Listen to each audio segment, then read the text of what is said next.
So here's our Christabel. We know that relying solely on argument, we wandered for 40 years politically in the wilderness. We know that arguments are not enough and that political force is necessary. So how do we do that? How do we apply political force when we have nothing? What's the plan? Well, nonviolent direct action is an incredibly elegant political technique made for people in exactly our situation, and here's why. Most of us think that this is the nature of political power. It's a monolith. It possesses the durability of stone. It can only be controlled by voluntary self-restraint of rulers or changes in ownership, so an election or a coup, and it can only be reduced or obstructed using destructive violence. So you can swap out rulers, but you can't change the nature of it. And ultimately, violence is necessary to make any change. But in reality, every time that people use nonviolence to overthrow a dictator or protect a legitimate government from a coup, we can see that this is not the nature of political power. The rulers depend on the submission of the ruled. By withdrawing that consent, the oppressed can control and even destroy the power of the rulers. Nonviolent action is a technique used to control, combat, and destroy the opponent's power by nonviolent means of force. So first of all, why do people obey, right? So why are we giving this consent? Well, there's a whole lot of reasons. They're mostly psychological, and none of this is really a mystery, right? These are very human reasons. We do it through habit. We do it because we're afraid. And it's important to note that it's the fear of the sanctions rather than the sanctions themselves that are the most effective in enforcing obedience.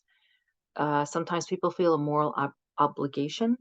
So there's an inner constraining power that's put in us by cultural programming or by deliberate indoctrination by any number of institutions. There's self-interest. This is always heartbreaking, but it's a true thing. There's a potential for financial gain or prestige, and that can entice people not just to obey, but to betray everybody else who's, in their group. And this is a noted phenomenon across history, and it's something that we just have to accept, that some people are always going to sell out on their own. There's also psychological identification with the ruler. So people feel an emotional connection to the system or to the leader, and I see the world through those eyes, so they experience the victories of the regime as their own. There's zones of indifference. People will obey commands without really thinking about it, and ultimately absence of self-confidence. So many people will prefer to hand control of their lives over to whoever the rulers are, to the regime. They often feel inadequate to make their own decisions, and the term for this is learned helplessness. That psychologically, you can induce this state in people. We know how it's done. You can induce it in animals, and we're all in this giant open air experiment where this is what the culture does. So those are generally the reasons that people obey. When analyzing human obedience, the psychological factor is decisive. Domination and submission are psychological states of mind, and our job is to turn submission into courage. Well, how? First, we have to understand that the basic dichotomy of social and political behavior is between action and inaction. It's not between nonviolence and violence. So that basic dichotomy is between those who do something and those who do nothing. Nonviolent action has more in common with war than with milder, peaceful responses to conflicts. It's actually a means of combat. It involves the matching of forces and the waging of battles. It requires wise strategy and tactics. It demands of its soldiers courage, discipline, and sacrifice. The understanding that nonviolent action is a form of active combat is diametrically opposed to the popular assumption that nonviolent action relies on rational persuasion of the opponent or that it consists of passive submission. Nothing could be further from the truth. Nonviolent direct action is not inaction. It's just what it says. It's action, but it uses nonviolence. Okay, NVDA can be used to achieve specific reforms or objectives. So here are the 4 young men. They were still teenagers who kicked off the lunch counter sit-ins in Greensboro, North Carolina. I could talk for an hour about their brilliant use of the NVDA as a tactic. One thing to note was that they had been trained at Highlander Folk School, and that was a training center for activists that started as a training center for the labor movement, but they quickly realized that the anti-segregation, anti-racist efforts were the ones that really needed the boost. That was where the action was in America at the time. They were based on the Danish folk school movement, and they had come to America in 1932, and they had founded this center to train activists. They're still around. You can still go to Highlander and learn things. But my point is that none of this just fell out of the sky, right? There was an entire culture of resistance that was around the civil rights movement, and you could go for training to try to understand political strategy and particularly nonviolence, what it was, how it worked, how to do it. And all of the people that we think of as sort of the luminaries of the civil rights movement, Rosa Parks, Martin Luther King, Ralph Abernathy, all the freedom riders, John Lewis, they had all been through Highlander. So they weren't inventing the wheel. They had a basic framework, and they were given this technique, and then essentially just let out into the wild. Like, your life is your laboratory. Try to use this technique in whatever way you think is appropriate. See what you can do with it to win some justice. And so we don't really have a Highlander now, and we need one in our movement. I feel like, as a radical feminist, we used to have sort of nodes of action where you would learn a lot of this stuff sort of, by osmosis or over a weekend. And that included things like Seneca Falls, the women's peace camp there at Seneca, or Greenham Common in England. I went to both of those, and I got really the best political education that you could have wanted from those places. And they don't exist anymore. So I feel like a lot of women who joined this movement, they don't know the history here, and they don't understand that this is there's a lot here. I mean, people for decades have been trying to work out the best way to get from here to there in terms of strategy and tactics. And so, you can jump into something with a lot of enthusiasm without realizing that there really is a plan. Like, we really do have some good ideas about how to get this done. So, I feel a great deal of urgency about this, and that's one reason that we started doing these nonviolent trainings around the country. So, anyway, so yeah, we did have our own, and here's Greenham Common. This was the women's peace encampment that was set up to protest the Euro missiles in 1981. Thousands of women went through Greenham, and I was one of them. This is the iconic photo of the women dancing on top of the nuclear bunker at Greenham on New Year's Day. And this was Seneca.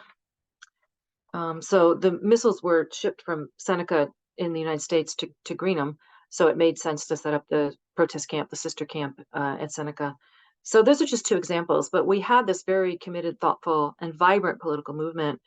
And it was just a wonderful time to absorb, because the women who set up these things, a lot of them had been through the anti-war movement and the civil rights movement in the 1960s, and had been extremely radicalized and had put decades of thought into this. By the time you get to the early 80s, these women are, at least 20 years older than me. So these were my elders, and they had already been through those things. Like, they were veterans of those movements. So there was no one better to learn from. And what you didn't get by osmosis, you could go to these trainings. So, I mean, I was living in a very liberal area, but if you wanted preparation for any kind of an action, you could find a training that would explain this to you. And many of them were women only. So everyone accepted that it was vitally important for women to have our own spaces, our own analysis, and ultimately our own movement. And I remember, in fact, attending one of these trainings, and there was a young man and a woman who came together. They were a couple, and the facilitator was very polite, but she said very firmly, "This is a women only event. You must be a little bit confused." And he was horribly embarrassed and apologetic, and he left. And the girlfriend didn't go with him, right? She had enough self-respect to want to stay with us, and she didn't go chasing after him to take care of his ego. And he seemed fine with that. He understood he shouldn't be there. And that entire scenario would never happen now. So here's our brave actionists climbing the fence at Seneca. I did exactly that and got arrested there. But these were the kinds of actions that we were doing, and the very vibrant political community that we had around it. This was another protest that I did a few years after that. Having been given these techniques, we then tried it. We blocked traffic in the downtown, in the town where I lived, and 9 of us were arrested. That's me with the little red arrow. And so at our arraignment, this was our arraignment in court the next day, when they read out the charges, which was disturbing the peace. Everybody who didn't get arrested, we had a whole plan, and they jumped up and they had a banner. So when they said you're disturbing disturbing the peace, they started chanting, "We are disturbing the war against women." So that was a lot of fun. Um, other times people have used this. Right. So you can use it to win specific objectives. Specific laws can be overturned or specific laws can be enacted. So this was what led to the Civil Rights Act of 1964. Um, but it can also be used for other things. So it can destroy whole empires. This is the Berlin Wall coming down. If you weren't alive for this, this was an incredible day to be a citizen of planet Earth. I mean, we were glued to our televisions watching this thing happen, and it was an amazing thing to witness, done entirely using nonviolence. It can be used to bring down dictators. So this is Marcos, Ferdinand Marcos in the Philippines, and he was a brutal dictator for 20 years. The whole thing comes to a head when there's an extremely illegitimate election. Everybody knows that it was illegitimate. Um, his main political opponent had been murdered by him on the tarmac at the airport, and his widow Cory Aquino stepped up and said, "Fine, I'll run instead." So her name was, inserted onto the ballot really quickly, and she obviously won. But and everybody knew that the results that were being put over the media were just a complete lie. Everybody knew that there was no way he had won that election. So she gave a very, very wonderful speech from Manila about explaining to people that it could be done, that Marcos could be overthrown, that, yeah, he had all the weapons, but the people have the power. They have the capacity to do this. And she had a 7-point plan, explained nonviolent direct action very clearly, and encouraged people to go out and get it done. So what happened was some of the generals resigned, and they said literally they would rather die than serve under this horrible man for one more day. And they holed up in the Department of Defense building, and everybody knew that Marcos would soon be coming after them and kill them. So the word went out that they needed protection. So the next thing that happens is there's thousands of civilians pour into the street, and they surround the building to protect the generals, which is kind of an amazing flip of power, but that's what happened. So there's this standoff that goes on for days in the streets of Manila, and eventually, the it's a deeply Catholic country, so the nuns and the priests get involved, and they stand between the regular civilians and the young men with the guns. And it's a very festive atmosphere. People are singing and they're making food, and the priests are offering communion to everyone. And this is a very specific technique in nonviolent direct action. It's called fraternizing, and you're encouraged to do this in these situations. So the goal is to talk to the men with the guns and make yourselves human. Remind them that they are a part of you and you are a part of them, and that they have more in common with you than they ever will with whatever this horrendous regime is that you're fighting, whether it's a dictator or an empire or an illegitimate coup of some kind. Um, we know who joins the military around the world. It's mostly poor young men who don't have a lot of economic options, and they're being asked to fire on their own parents, essentially. And it's not a hard ask to ask them not to do this. It's not honestly that difficult to get them to see you as human in these situations. So around the world, this has happened many, many times, and they call that fraternizing. So here are the nuns fraternizing with the soldiers. So the time 3 days later, Marcos does give the order to open fire. He had tanks. There's all these guys with guns. Not a single one of these men could do it. So in that moment, Marcos's power crumbles completely. He had to flee the country as a broken old man with no power at all. And this just proves, the point that he only had power because people gave it to him. Now, how the rulers get us to give power to them can be often quite horrendous. That doesn't change the fact that they only have power because we consent, and we can withdraw consent. And the better we organize that withdrawal, the more likely we are to be successful. So this was an amazing thing to witness if you were alive for it. I mean, again, we were just glued to our televisions for 3 days, like waiting to see were they going to be successful? Was it going to end in a mass slaughter? We were all just holding our breath, and they won. They did a really wonderful job. So it's one of those historical things that you can, historical events that you can study I mean, there's so much has been written about the Philippines and the struggle. And it is, if you're interested in nonviolent direct action, it's an amazing thing to be able to read about it, and just step by step how they got it done is really great and will inspire you, and you can learn from it about how to apply this to whatever struggles you're in. So this is Prague. So this is a legitimate government under attack. Um, so Prague Spring, 1968, and it's one of the best examples of what's been called a civilian-based defense. So the Soviets sent in 500,000 troops into Czechoslovakia, and they thought it would take maybe 4 days to conquer, and in the end, it took 8 months. So the whole country used really wonderful nonviolent resistance, including that fraternization. They talked a lot to the young men inside the tanks, tried to get them to understand that they didn't have to do this.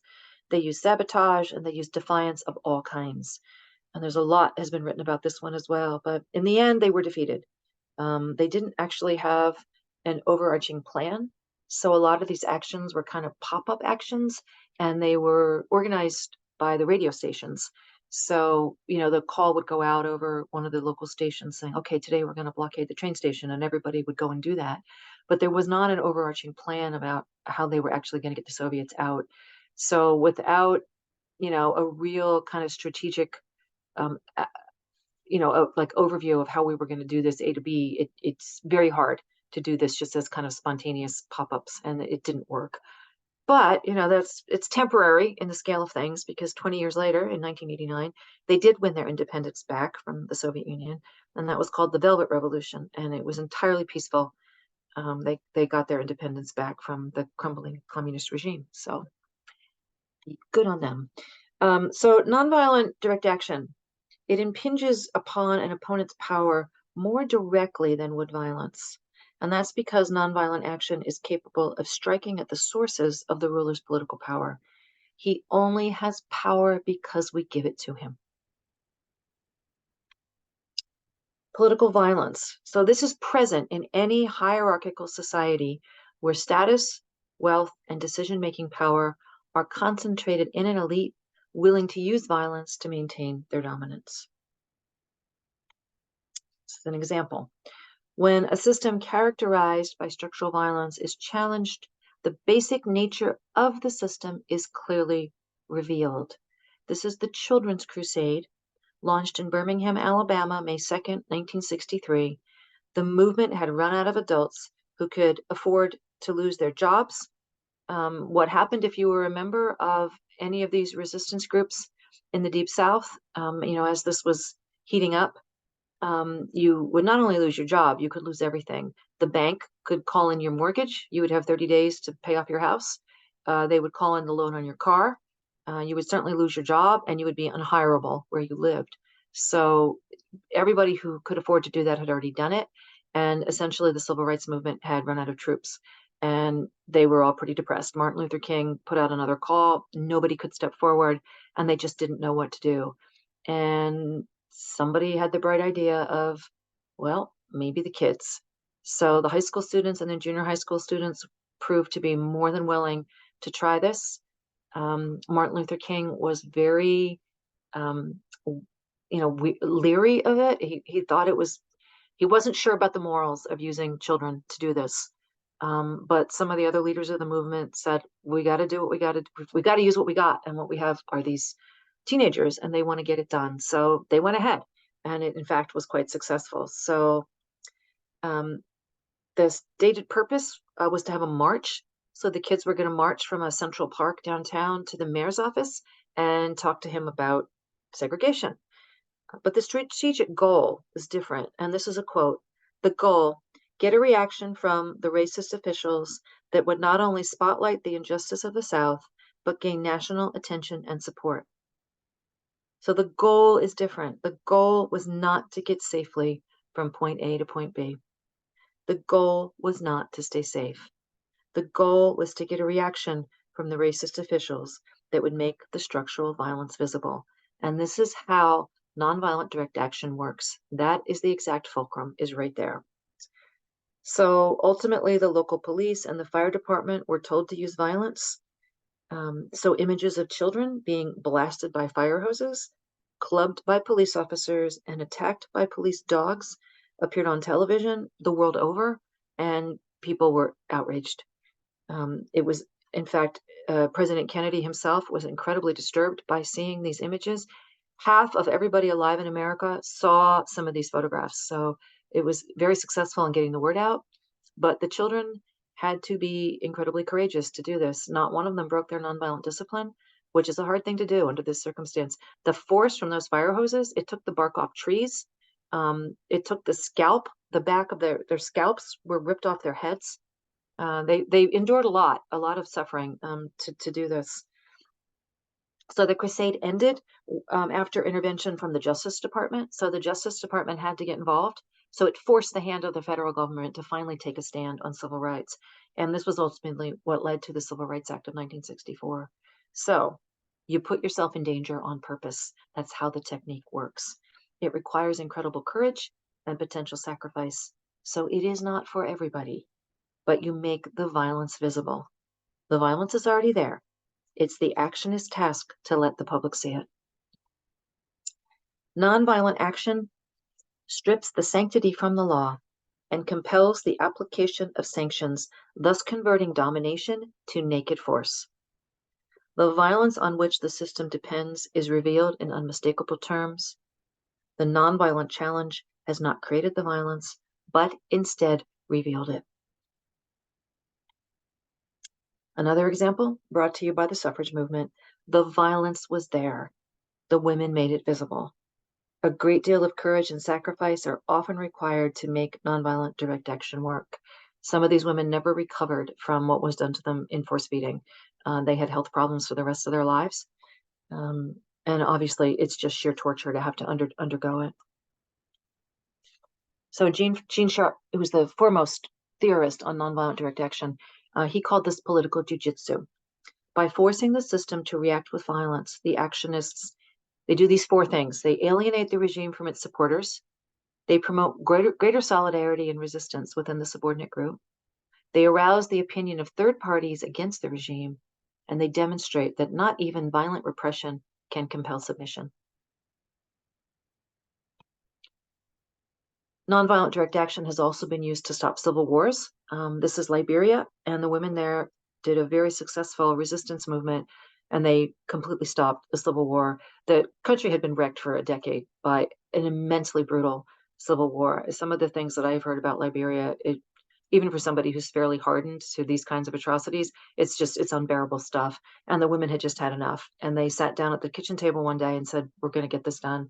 And they did. And so white was their color. And they took over all the government buildings and they said, it's enough. We're not going to have it. You need to just stop. So refusal to submit to the repression while maintaining nonviolent discipline is crucial for the technique to work. So you don't submit. You meet them head on. When they escalate, so do you. But you cannot switch to violence. Nonviolent discipline is the fulcrum of the whole technique. Now, women in nonviolence, we actually have a leg up here. The research shows that women are highly committed to nonviolence, so it's an easier ask to get us to do it. Women are typically less supportive of violence than men, and women's political advocacy the world over often revolves around efforts to reduce violence in society. And if you think about it, you'll see that that's true. The peace movement, the anti-gun violence movement, the animal rights movement, certainly the feminist movement, all of these different efforts to make the world better are really just about reducing violence, right? If you think about it. And women are always, the bulk of the troops in these movements. It's these groups are always made up of, way more than women than men are in them. So high levels of women participating in a campaign tend to make mass movements more inclusive, innovative, nonviolent, and more likely to achieve their goals. So it makes this really nice positive feedback loop.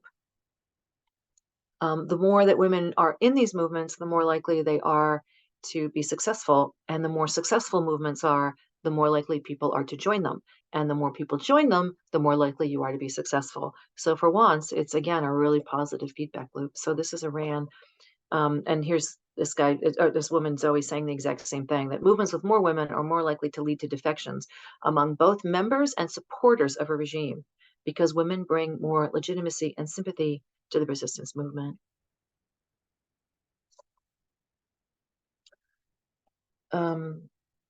Okay, so Nonviolent action, it doesn't work because it's moral or because it's spiritually superior.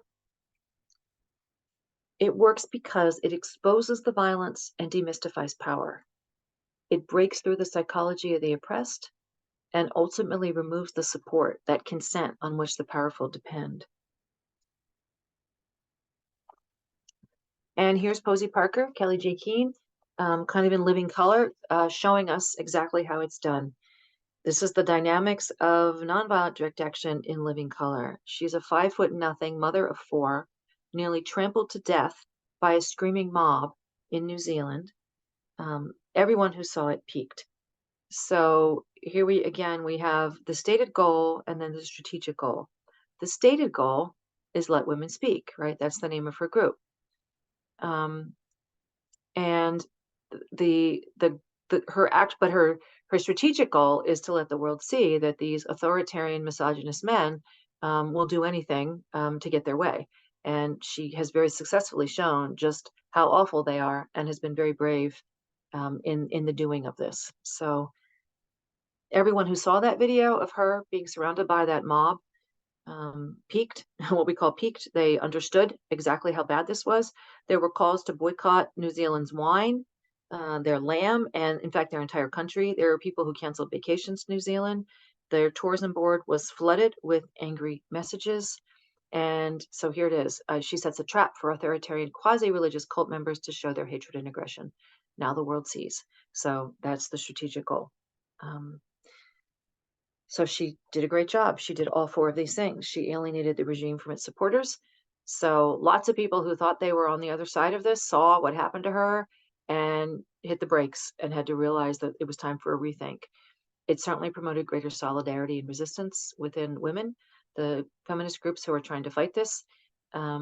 I got messages from women all across America saying, I've been silent on this, but no more. What happened to Posey is horrible, and I need to step up and do it. How do I join? It certainly aroused the opinion of third parties against the regime. So all kinds of people who didn't know anything about this saw that video and were horrified and got educated about it. And hopefully some of them get active. And then finally, absolutely did this, demonstrated that not even violent repression can compel submission. Okay, so this is our taxonomy of action from a book I co-wrote, Deep Green Resistance. So there's over on the left-hand side, you have acts of omission, and then over on more on the right-hand side, you have acts of commission. So acts of omission, these are things that you're supposed to do, and you decide not to do them. So a strike would be the obvious thing. You're supposed to go to work, and you say, no, we're not going to do it. Boycotts, tax refusal. So like war tax resistors, you're supposed to pay taxes. They say, we're not going to do it. Conscientious objectors, you're supposed to sign up for the draft. They say, no, we're not going to do it. All of these different ways that you can obstruct power by simply refusing to do something. Across history around the world, people have used all of these very effectively. And then over on the other side, we have acts of commission. So these are things that you can actively do to try to intervene and, change something that seems unjust. And so I know this is probably a little bit small. So we think that we're here, right? We think that the things that we're doing, like we're allowed to go to a public library and have an event, or we're allowed to have a demonstration in, a public square or in front of a government building. These are white rights that we won hundreds of years ago in the West. It goes all the way back to Magna Carta, some of these rights. But they are absolutely foundational to democracy, and we don't really question that we have these rights. We shouldn't have to question that we have these rights. They were won a long time ago. So things like protests and symbolic acts, right? We're supposed to be able to do those. Education and awareness. We're supposed to be able to go to a public library and have an event, and the public should be allowed to come and hear what we have to say. And if you don't like what somebody's saying, you're then allowed to rent that same room and then same public library and present your view. And these are so foundational to America. It is the First Amendment. It is first for a reason, but this has been called our civic religion. That's how much a part it is of our national character. And the problem is that we think we're here, that we're still doing those things. And we're not. We're actually over here. That every time women try to do something to educate the public or protest what these men are doing to women, these men being, the ones who are pretending to be women, they call themselves transgender or whatever. They are men. And every time women go out in public and try to have some kind of a protest, we are met with some of the most violent repression that I have seen in my lifetime. And I have been victim to this myself, so I can tell you from firsthand experience, it's horrendous. They bring screaming mobs, and some of them would kill us if they could. So we are no longer doing protests and symbolic actions, and we are no longer doing education and awareness. We would like to be doing those things, but we're not. Every time we go out in public, we are in fact doing a direct confrontation with power. And I don't think a lot of women understand how bad it is. They still think that we're over there on the left, and we're not. So this is why I feel the urgency that I do, is I really want us to understand the actual situation as it is. And I would like us as a movement to understand nonviolent direct action enough to make a decision about whether to use this technique or not. So I've been trying my hardest to get this information out there for that reason. Okay. Nonviolent direct action, it doesn't work because it's moral, and it doesn't work by being nice. I am not asking anyone to be nice. I've been accused of this over and over again. That's not what I'm doing, because nonviolent direct action doesn't work by converting the enemy. You're not trying to convert the people who are standing in front of you, screaming at you, threatening you with violence, spraying you with pepper spray, hitting you, punching you, all of that. Those aren't the people that you're converting. You're trying to convert those other people, the supporters of the regime, the bystanders to the regime, and the people who are already on your side. That's who you're trying to reach by using this technique. You might eventually get through to some of those people, the ones who are screaming at you and trying to do you harm. That has happened, but that's not how the technique works. It's a matching of forces, so it works by force, and it works by making the structural violence visible. The violence is there, but when you make it visible, those other categories of people now are forced to see it, and they can no longer remain neutral. And in fact, there's often just an upswell of emotional support on your side because people really hate it. They hate seeing peaceful people get beat up. And it's just that simple. It works if you stick to nonviolent discipline. It won't work if we behave as badly as they do. If we behave as badly, nothing is made visible to anyone. All people see is a melee in the street, and there's nobody that you're going to side with in that case. Um, the violence, the threats, the contempt, the insults, the screaming, the degrading imagery, all of it has to come from their direction, not from ours. And I'm not saying it's easy, because it's not, but this technique is really one of our only chances. We have no money, no power, no mass media, no internet giants on our side, no political party. Nonviolent direct action was made for people in exactly our situation. So it's one of our only chances. I mean, we have other um, efforts that we've got going. We're doing lawsuits, and we're doing public policy work and all this kind of stuff to try to save women's rights and restore what's been lost to us over the last decade. And we're going to continue to do those. But in terms of doing these public protests, this is, I really want women to understand the nature of what we're up against, and hence why nonviolent direct action is a technique that I think we should be seriously considering. Okay, the overriding importance of nonviolent discipline. Research shows that any level of violence from the protesters, so from the people on our side, whether it's property damage or fighting with the police in either a single or sporadic episode or more frequent occurrences, they powerfully decreased perceived movement peacefulness, likelihood of success, and popular support. Breakdowns in nonviolent discipline also significantly increased the respondents' approval of repression. So people are more likely to say it's okay for the police to come out and beat us all if we are behaving violently. They don't have a lot of sympathy if the police behave badly toward us. If you are holding to nonviolent discipline, you will in fact get a lot of sympathy when the police behave badly. But the effects of all of this are remarkably huge, and they dwarf all others by a factor of 10. If protests turn violent, the damage may be irreparable. And I mean, we have 30 years of research on this, and it's very solid research. It's vitally important to the technique that we hold to nonviolent discipline. And here's little Ruby Bridges, this iconic photograph of this tiny little child single-handedly taking down the Louisiana public school system. So that when she did this, the segregation was still happening in Louisiana across the state. She and her parents knew what was likely to be required of her, and she got it done. So every single day she was marched to school surrounded by federal marshals because the violence against her, the threats were so extreme and quite actionable.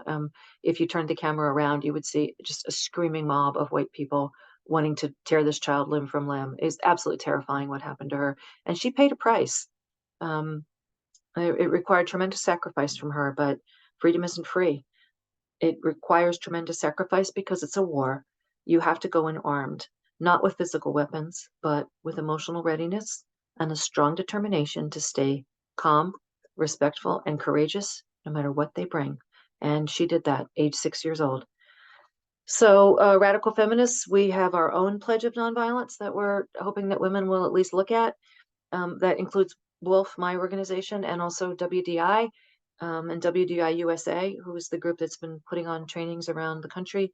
And we've been using this pledge for all of our direct actions. And this is a quote from the end of it. Participants in this action hereby pledge to nonviolence in our speech and action. This is not a call to love our enemy.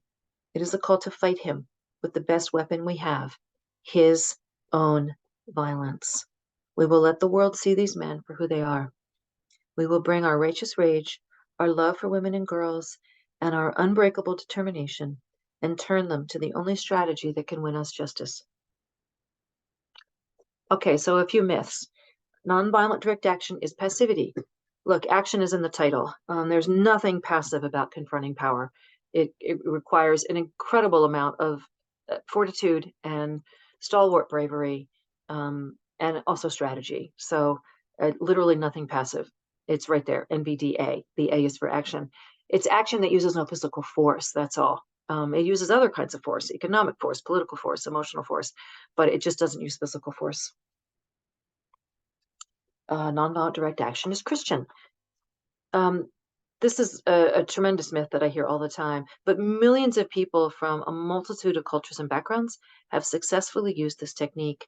Some of them are religious, some of them are not. You don't need to believe in anything except your own power. People who have a religious belief or some kind of spiritual framework of really any kind, I don't care whether it's Christian or Buddhist or, it really doesn't matter, Jewish, Muslim, in all of the great religions of the world, you're going to find a call to peace, a call to love people, a call to, there's going to be a basic moral code about treating people well. You can lean on that if that's your tradition, if it's meaningful to you. And if you have that, you have a very deep well from which to draw. It's been said many times that the Black church was the cradle of the civil rights movement.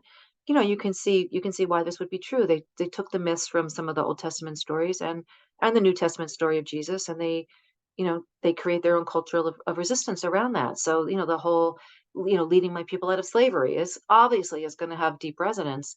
The image of Jesus on the cross, you've got people who are suffering day in and day out in really profound ways, and this speaks to you. So I get it. I mean, I'm not a Christian of any kind, but I certainly understand why.